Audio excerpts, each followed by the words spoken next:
Heto pa po ang isa kong tula, mga kapatid, mga kaibigan. Sana po ay maibigan po ninyo.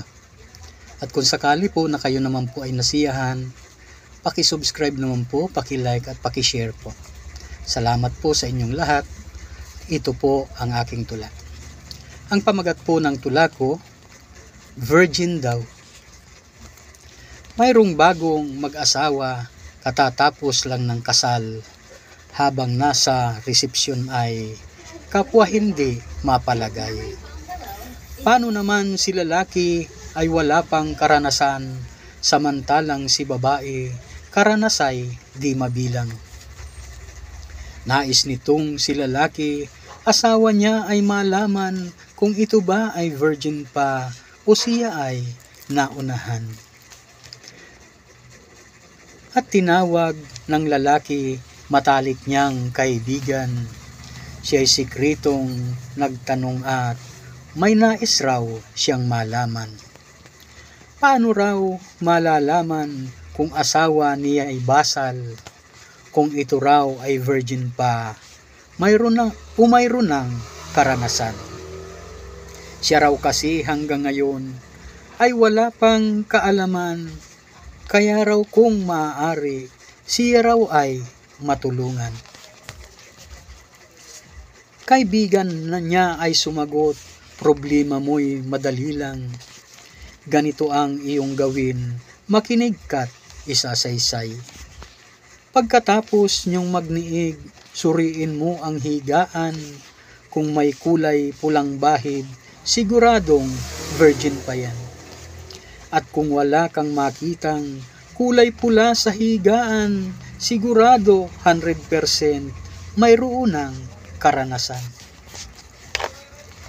Ito namang si babae ay masyadong aligaga. Napansin ng kanyang ina, kaya ito'y nag-usisa. May problema ka ba anak? Tila ikaw ay balisa.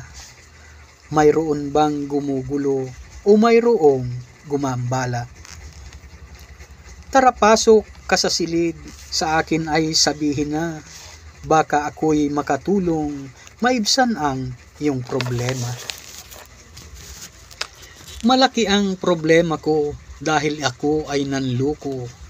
Ako ngayoy natatakot, baka ako ay mabuko. Noon kasi ay nagtanong itong naging asawa ko, kung ako raw ba'y virgin pa, ang sagot ko na may oo.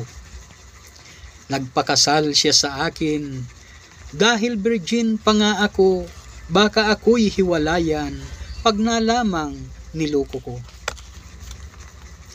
Ang sabi ng kanyang ina, siya na raw ang bahala, kailangan daw makabili, food color na kulay pula.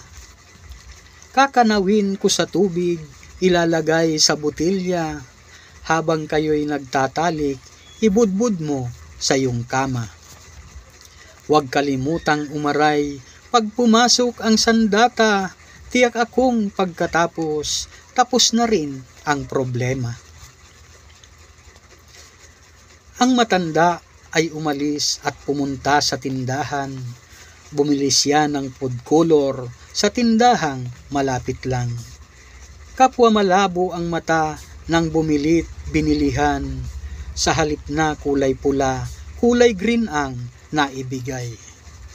At ganun nga ang nangyari, natapos ang paglalaban, ang higaan ay sinuri, ang lalaki natigagal.